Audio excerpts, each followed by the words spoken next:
Dear students, in the previous class, we had been discussing of state. We had seen that what is a state and what are the elements of a state. We had seen that there are four elements required for the creation of state. And today, we are going to see the origin of the state. Political science is the scientific study of the state. The origin of the state is shrouded in mystery. It is not known when and how the state came into existence. രാഷ്ട്രത്തെക്കുറിച്ചുള്ള ശാസ്ത്രീയമായ ഒരു പഠനശാഖയാണ് political science.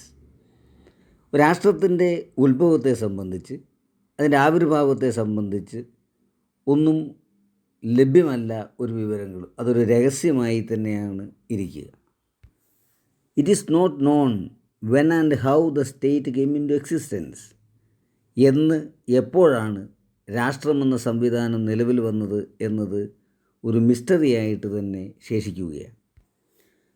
As the record history does not throw much light on it, we cannot answer the question accurately. രേഖപ്പെടുത്തപ്പെട്ട ചരിത്രങ്ങളൊന്നും ഇതിലേക്കധികം വെളിച്ചം വീശുന്നില്ല.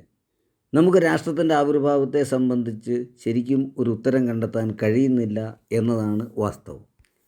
Various political thinkers have attributed different causes for the origin of the state. Aristotle said that the state originated because of the social instinct of man. Plato believed that the state originated because of the necessity of division of labor. പല രാഷ്ട്രമീമാംസകരും രാഷ്ട്രത്തിൻ്റെ ഉത്ഭവത്തെ സംബന്ധിച്ച് വ്യത്യസ്തങ്ങളായ അഭിപ്രായങ്ങളാണ്, അല്ലെങ്കിൽ പല കാരണങ്ങളാലാണ് രാഷ്ട്രമുണ്ടായത് എന്ന് കരുതുന്നു. Political സയൻസിൻ്റെ പിതാവായ അരിസ്റ്റോട്ടിൽ പറയുന്നു, രാഷ്ട്രമുണ്ടായത് മനുഷ്യൻ്റെ ഒരു സാമൂഹിക ബോധത്തിൻ്റെ ഫലമായിട്ടാണ് എന്നാണ്. പ്ലേറ്റോ പറയുന്നു, necessity of division of labour. ആ ഒരു ഡിവിഷൻ ഓഫ് ലേബറിൻ്റെ ആവശ്യകതയിൽ ആണ് ഒരു രാഷ്ട്രത്തിന് രൂപം കൊടുത്തത് എന്നാണ് പറയുക. In the middle ages the viewpoint prevailed that the state was a divine creation. മധ്യകാലഘട്ടങ്ങളിൽ രാഷ്ട്രം എന്നതൊരു ദൈവിക സൃഷ്ടിയാണ് എന്നായിരുന്നു വിശ്വസിക്കപ്പെട്ടിരുന്നത്. അതായിരുന്നു അതിൻ്റെ concept. However the modern state is the result of an evolution. പക്ഷേ ആധുനിക കൺസെപ്റ്റിൽ നമ്മൾ ഇതിനെ രാഷ്ട്രത്തിൻ്റെ ആവിർഭാവത്തെ സംബന്ധിച്ച് പറയുക, ഇതൊരു എവല്യൂഷൻ്റെ റിസൾട്ടാണ് എന്നാണ്, ഒരു പരിണാമത്തിൻ്റെ പരിസമാപ്തിയാണ് എന്നാണ്, കാലഘട്ടങ്ങൾ കൊണ്ട് രൂപീകൃതമായത് എന്നാണ്. It has passed through different stages and at each stage a multiplicity of factors have played their roles. അങ്ങനെ കാലാന്തരത്തിൽ കാലഘട്ടങ്ങൾ കൊണ്ട് രൂപാന്തരപ്പെട്ട ഒരു സംവിധാനമാണ് രാഷ്ട്രമെന്നും ആ വ്യത്യസ്ത കാലഘട്ടങ്ങളിൽ പല ഘടകങ്ങൾ രാഷ്ട്രരൂപീകരണത്തിൽ ഭാഗഭാക്കായിട്ടുണ്ട് എന്നതുമാണ് ആധുനിക കാലത്തെ concept. Various theories have been offered as an explanation of the origin of the state. രാഷ്ട്രത്തിൻ്റെ ആവിർഭാവത്തെ സംബന്ധിച്ച്, രാഷ്ട്രത്തിൻ്റെ ഉത്ഭവത്തെ സംബന്ധിച്ച് നിരവധി സിദ്ധാന്തങ്ങൾ ഉണ്ടായിട്ടുണ്ട്. But none of them offers A satisfactory explanation. പക്ഷേ ഈ ഒരു സിദ്ധാന്തവും ഒരു സംതൃപ്തി നൽകുന്ന രീതിയിലുള്ള, അല്ലെ പരിപൂർണമായിട്ടുള്ള ഒരു എക്സ്പ്ലനേഷൻ രാഷ്ട്രത്തിൻ്റെ ആവിർഭാവത്തെ സംബന്ധിച്ച് നൽകുന്നില്ല. പ്രൊഫസർ ഗാർണർ പറയുന്നു, the state is neither the handy work of God, nor the result of superior physical force, nor the creation of resolution or convention, nor A mere expansion of family. പല political ചിന്തകന്മാരും പല രീതിയിലാണ് രാഷ്ട്രത്തിൻ്റെ ആവിർഭാവത്തെ സംബന്ധിച്ച് പറയുക. Professor Garner പറയുന്നു, രാഷ്ട്രം എന്നത് ഒരിക്കലും ദൈവിക സൃഷ്ടിയല്ല, അതേതെങ്കിലും ഒരു സുപ്പീരിയർ ഫിസിക്കൽ ഫോഴ്സിൻ്റെ റിസൾട്ടല്ല, അതുപോലെ തന്നെ ഏതെങ്കിലും ഒരു തീരുമാനത്തിൻ്റെ പുറത്ത് സൃഷ്ടിക്കപ്പെട്ട ഒന്നല്ല ഒരു രാഷ്ട്രം. അതുപോലെ തന്നെ ഒരു കുടുംബങ്ങളുടെ എക്സ്പാൻഷൻ ആയിട്ട് മാത്രം ഒരു രാഷ്ട്രത്തെ കൺസിഡർ ചെയ്യാൻ സാധിക്കില്ല എന്നാണ് പ്രൊഫസർ ഗാർണർ പറയുക. അദ്ദേഹം പറയുന്നു, it is A product of growth, A slow and study evolution extending over A long period of time and ultimately shaping itself into a complex structure of a modern state. അദ്ദേഹം പറയുന്നു, ഇതൊരു വളരെ പെട്ടെന്ന് ഉണ്ടാക്കപ്പെട്ട ഒരു സംവിധാനമല്ല, മറിച്ച് അതൊരു സ്ലോ ആയ സ്റ്റഡിയായ ഒരു പരിണാമത്തിലൂടെ കാലഘട്ടങ്ങൾ എടുത്തുകൊണ്ട് ഇന്നത്തെ രീതിയിലുള്ള സങ്കീർണമായ ഒരു രാഷ്ട്രം എന്ന ഒരു കൺസെപ്റ്റിലേക്ക് എത്തിയതാണ്. ഇതൊരു ദൈവിക സൃഷ്ടിയല്ല, അല്ലെങ്കിൽ ആരുടെയെങ്കിലും തീരുമാനത്തിൻ്റെ പുറത്തുണ്ടായതല്ല, മറിച്ച് കാലാന്തരങ്ങളിലൂടെ, കാലഘട്ടങ്ങളിലൂടെ, എവല്യൂഷനിലൂടെ, അങ്ങനെ പരിണാമത്തിലൂടെ, അങ്ങനെ പല പല കാലഘട്ടങ്ങളിലൂടെ കടന്നു വന്ന് അവസാനം രൂപീകൃതമായതാണ് ആധുനിക രാഷ്ട്രം എന്നാണ് അദ്ദേഹം പറയുക. It is an institution of natural growth. അതൊരു സ്വാഭാവിക വളർച്ചയുടെ പരിസമാപ്തിയാണ്. കാലാന്തരത്തിൽ രൂപപ്പെട്ട ഒന്നാണ് രാഷ്ട്രം എന്ന് പറയും. ഈ സിദ്ധാന്തത്തെയാണ് നമ്മൾ evolutionary theory of the state എന്ന് പറയുക. കാലഘട്ടങ്ങളിലൂടെ കടന്നു വന്ന്, പല സ്റ്റേജുകളിലൂടെ കടന്നു വന്ന് രാഷ്ട്രമെന്ന സംവിധാനം, രാഷ്ട്രമെന്ന അസോസിയേഷൻ, രാഷ്ട്രമെന്ന ഇൻസ്റ്റിറ്റ്യൂഷൻ ഉണ്ടാക്കപ്പെട്ടു എന്ന് സ്ഥാപിക്കുന്ന സിദ്ധാന്തമാണ് evolutionary theory. Number of factors have played important Rolls in the growth and development of the state. The most important influences that have contributed to the growth and development of the state are natural social instinct, kinship, religion, force, economic activities and political consciousness. അപ്പോൾ ഈ കാലഘട്ടങ്ങളിലൂടെ രൂപീകൃതമായ രാഷ്ട്രത്തിൻ്റെ വളർച്ചയ്ക്ക് നിരവധി ഘടകങ്ങൾ സ്വാധീനം ചെലുത്തിയിട്ടുണ്ട്. അപ്പോൾ evolutionary theory പറയുന്നു, പല ഘടകങ്ങളുടെ സ്വാധീന ഫലമായിട്ടാണ് രാഷ്ട്രമെന്ന സംവിധാനം നിലവിൽ വന്നത്. അതൊരു എവല്യൂഷൻ്റെ റിസൾട്ടായിട്ടാണ്. ആ എവല്യൂഷൻ കാലഘട്ടത്തിൽ പല ഘടകങ്ങൾ രാഷ്ട്രരൂപീകരണത്തിൽ ഭാഗഭാക്കായിട്ടുണ്ട്. അതിലൊന്നാമത്തേതാണ് നാച്ചുറൽ സോഷ്യൽ ഇൻസ്റ്റിങ്ക്റ്റ്. മനുഷ്യൻ്റെ സാമൂഹിക വാസനയാണ്. കൂടിച്ചേരുവാൻ, ഒരുമിച്ചായിരിക്കുവാൻ, കൂട്ടം ചേരുവാനുള്ള മനുഷ്യൻ്റെ ജന്മവാസനയിൽ നിന്നുമാണ് രാഷ്ട്രമുണ്ടായത് എന്നാണ് എവല്യൂഷണറി തിയറി ഒന്നാമതായി സമർത്ഥിക്കുക. രണ്ടാമത് കിൻഷിപ്പ്, രക്തബന്ധമാണ്. മൂന്നാമത് റിലീജിയൻ, മതം. 4 force. 5 economic activities. 6 political consciousness. Now let us see each of these factors that have contributed immensely for the creation of state, and all these factors might have contributed for the origin of the state. The first one, that is natural social instinct. The first and the most important factor which gave rise to the state is the social instinct of man.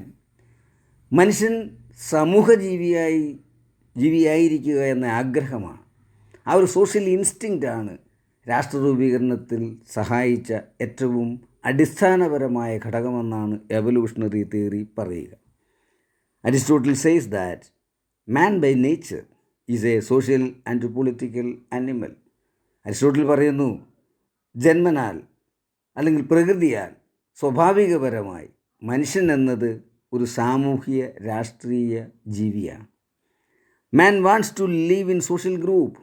അപ്പോൾ ഒറ്റയ്ക്കായിരിക്കുക എന്നത് മനുഷ്യനെ സംബന്ധിച്ച് താല്പര്യമില്ല. അവനൊരു സമൂഹമായി ജീവിക്കുക എന്നതാണ് അവൻ്റെ social instinct. So state's origin lies in the basic instinct of sociability of man. അപ്പോൾ ഒരു മനുഷ്യൻ്റെ സാമൂഹിക വാസന, ഗ്രൂപ്പായി താമസിക്കുവാനുള്ള അവൻ്റെ ജന്മവാസനയാണ് രാഷ്ട്രരൂപീകരണത്തിൽ സഹായിച്ചിട്ടുള്ള പ്രാഥമിക ഘടകമെന്നാണ് എവല്യൂഷണറി തിയറി പറയുക. അപ്പോൾ ഒന്നാമത്തെ theory natural social instinct of man. 2 kinship. MacIver says, kinship creates society and society at length creates the state. Political ചിന്തകനായ മാർക്ക് ഐവർ പറയുന്നു, രക്തബന്ധം സമൂഹത്തെ സൃഷ്ടിക്കുന്നു, സമൂഹം അതിൻ്റെ വിപുലമായ തോതിൽ രാഷ്ട്രത്തെ സൃഷ്ടിക്കുന്നു എന്നാണ്. അപ്പോൾ രക്തബന്ധത്തിന് രാഷ്ട്രരൂപീകരണത്തിൽ വലിയ പങ്കാളിത്തമുണ്ട് എന്നാണ് ഇദ്ദേഹം സമർത്ഥിക്കുക. According to Professor Aaron Gilchrist, blood relationship is an inevitable bond in society. ഒരു സമൂഹത്തിൽ മാറ്റി നിർത്താൻ സാധിക്കാത്ത ഒരു ഘടകമാണ് രക്തബന്ധം. The closest bond of kinship is the family, composed of father, mother and children. അപ്പോൾ ഒരിക്കലും വേർപെടുത്താനാവാത്ത വളരെയധികം അറ്റാച്ച്മെൻ്റ് ഉള്ള ഒരു സംവിധാനം എന്ന് പറയുന്നത് കുടുംബമാണ്. അച്ഛനും അമ്മയും മക്കളും അടങ്ങുന്ന ആ രക്തബന്ധത്തിൽ അധിഷ്ഠിതമായ ആ ഒരു സംവിധാനം. State is the development of the family because the qualities like obedience, sacrifice, discipline, cooperation, unity, which form the basis of the state. ശരിക്കും അതുകൊണ്ട് തന്നെ നിസ്സംശയം പറയാം, രക്തബന്ധമാണ്, കുടുംബമാണ് ഒരു രാഷ്ട്രത്തിൻ്റെ അടിസ്ഥാനം. കാരണം രാഷ്ട്രം ആവശ്യപ്പെടുന്ന, രാഷ്ട്രത്തിന് ഏറ്റവും അനിവാര്യമായ അനുസരണം, വിട്ടുവീഴ്ച, അച്ചടക്കം, സഹകരണം, ഐക്യം, ഈ വികാരങ്ങളെല്ലാം, ഈ ക്വാളിറ്റികളെല്ലാം ഒരു വ്യക്തിക്ക് ലഭ്യമാകുന്നത് അവൻ്റെ കുടുംബത്തിൽ നിന്നുമാണ്. ഇതെല്ലാം ഒറിജിനേറ്റ് ചെയ്യപ്പെടുക ഒരു കുടുംബത്തിൽ നിന്നുമാണ്. ഒരു കുട്ടി ഒരു സമൂഹത്തെക്കുറിച്ച് പഠിക്കുക, അല്ല സമൂഹത്തിൽ എങ്ങനെ പെരുമാറണമെന്ന് ആദ്യത്തെ ലെസൺസ് അവൻ പഠിക്കുന്നത് കുടുംബത്തിൽ നിന്നുമാണ്. With the expansion of the family into tribes, the real state came into existence. അങ്ങനെ ഫാമിലികൾ, കുടുംബങ്ങൾ വലുതായി, അത് വർഗങ്ങളായി, അത് വലുതായി, പിന്നീട് ഇതിൻ്റെ പൂർണ്ണരൂപമായ രാഷ്ട്രത്തിലേക്ക് എത്തപ്പെട്ടു എന്നാണ് ഇതിലൂടെ പറയുക. അപ്പോൾ രാഷ്ട്ര രൂപീകരണത്തിൽ സഹായിച്ച, അല്ലെങ്കിൽ രാഷ്ട്രത്തിൻ്റെ ഉത്ഭവത്തെക്കുറിച്ച് നമ്മൾ പഠിക്കുമ്പോൾ ഏറ്റവും വിശ്വാസയോഗ്യമെന്ന് പറയുന്ന എവല്യൂഷണറി തിയറി, പരിണാമപരമായ സിദ്ധാന്തത്തിൻ്റെ ഒന്നാമത്തെ ഘടകം, അവർ പറയുന്ന ഒന്നാമത്തെ അടിസ്ഥാന ഘടകം, രാഷ്ട്രരൂപീകരണത്തെ സഹായിച്ച അടിസ്ഥാന ഘടകം ഒന്ന്, natural social instinct of man, സമൂഹജീവിയായിരിക്കാനുള്ള മനുഷ്യൻ്റെ ആഗ്രഹമാണ് രാഷ്ട്രരൂപീകരണത്തിൻ്റെ ഒന്നാമത്തെ ഘടകം. രണ്ട്, ബ്ലഡ് റിലേഷൻഷിപ്പാണ്, കിൻഷിപ്പ്, രക്തബന്ധമാണ്. മറ്റൊരു ഘടകം റിലീജിയനാണ്, മതം. In the early stages of human society, religion exercise an overwhelming effect on mankind. നമുക്കറിയാം, മതം ഒരു മനുഷ്യൻ്റെ, അല്ലെ മാനവരാശിയുടെ ചരിത്രത്തിൽ വളരെയധികം സ്വാധീനം, പ്രത്യേകിച്ച് ആദിമ കാലഘട്ടങ്ങളിൽ വളരെയധികം സ്വാധീനം ചെലുത്തിയ ഒരു ഘടകമാണ് മതമെന്ന് പറയും. The people who were born together by the bonds of kinship were also brought together by the bond of religion. ഒരു കുടുംബത്തിൽപ്പെട്ടവർ, രക്തബന്ധത്താൽ ഒരു കുടുംബത്തിൽപ്പെട്ടവർ സ്വാഭാവികപരമായി ഒരു മതത്തിൽ തന്നെ ആയിരിക്കും വിശ്വസിക്കുക. അപ്പോൾ മതത്തിന് ഒരു വ്യക്തിയുടെ, അല്ലെങ്കിൽ വ്യക്തിയുടെ ജീവിതത്തിൽ വളരെയധികം സ്വാധീനമുണ്ട്. All the members of the family had faith over the same religion and worshipped the same God. ഒരു കുടുംബത്തിൽ എല്ലാവരും ഒരു മതത്തിലായിരിക്കാം വിശ്വസിക്കുക, ഒരേ ദൈവത്തെ തന്നെ ആയിരിക്കാം ആരാധിക്കുക. At certain places the religious head was also considered as king. ചില രാജ്യങ്ങളിൽ, ചില സ്ഥലങ്ങളിൽ നമുക്ക് കാണാൻ സാധിക്കും, മതമേലധ്യക്ഷന്മാർ തന്നെയാണ് രാഷ്ട്രത്തലവന്മാർ. അപ്പോൾ മതത്തിന് രാഷ്ട്ര രൂപീകരണത്തിൽ രാഷ്ട്രവുമായി വലിയ ബന്ധമുണ്ട് എന്നാണ് ഇത് കാണിക്കുക. Religion played a predominant role in the growth and development of the state. അപ്പോൾ രാഷ്ട്ര രൂപീകരണത്തിൽ വളരെയധികം സ്വാധീനം ചെലുത്തിയ മറ്റൊരു പ്രധാനപ്പെട്ട ഘടകമാണ് മതം അഥവാ റിലീജിയൻ. നാലാമത്തെ ഘടകം, എവല്യൂഷണറി തിയറി പറയുന്നു, ഫോഴ്സ്. അതാണ് നാലാമത്തെ ഘടകം. Force played an important role in the evolution of the state. രാഷ്ട്രത്തിൻ്റെ ആ പരിണാമ പ്രക്രിയയിൽ, അല്ലെങ്കിൽ രാഷ്ട്രം എന്ന സംവിധാനം ആകപ്പെടുന്ന ആ ഒരു പ്രോസസ്സിൽ അതിൻ്റെ സ്വാധീനിച്ച ഘടകങ്ങളിൽ മറ്റൊന്നാണ് force. Man by nature is a fighting animal. മനുഷ്യൻ സ്വാഭാവികപരമായി, പ്രകൃതിയ, അവൻ്റെ ജന്മസിദ്ധമായി അവനൊരു ഫൈറ്റിംഗ് ആനിമലാണ്. Therefore, the weaker persons united themselves under the banner of strong persons who became leaders of various tribes. അപ്പോൾ ബലഹീനരായിട്ടുള്ളവർ, അവർ സ്വാഭാവികമായ സംരക്ഷണത്തിനായി ബലവാന്മാരായ നേതാക്കന്മാരുടെ കീഴിൽ അണിചേരുകയും അങ്ങനെ പല വംശങ്ങളും വർഗങ്ങളും ഉണ്ടാക്കപ്പെടുകയും ചെയ്തു. The tribes fought each other. As a result kingdoms were formed. അങ്ങനെ ഈ വംശങ്ങൾ, ഈ വർഗങ്ങൾ തമ്മിൽ ആക്രമിക്കുകയും അങ്ങനെ അത് വലുതായി മാറി അതൊരു രാജ്യമായി രൂപാന്തരപ്പെടുകയും ചെയ്യുകയാണ്. അപ്പോൾ ഫോഴ്സ് എന്നതും രാഷ്ട്ര രൂപീകരണത്തിൽ വളരെയധികം നിർണായക സ്വാധീനം ചെലുത്തിയ ഒരു ഘടകമാണ്.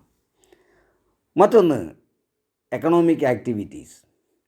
Economic interest have also contributed immensely in the origin and growth of state. മനുഷ്യൻ്റെ സാമ്പത്തികപരമായ താൽപ്പര്യങ്ങൾ അത് രാഷ്ട്ര രൂപീകരണത്തിൽ വലിയ സംഭാവന ചെയ്തൊരു ഘടകമാണ്.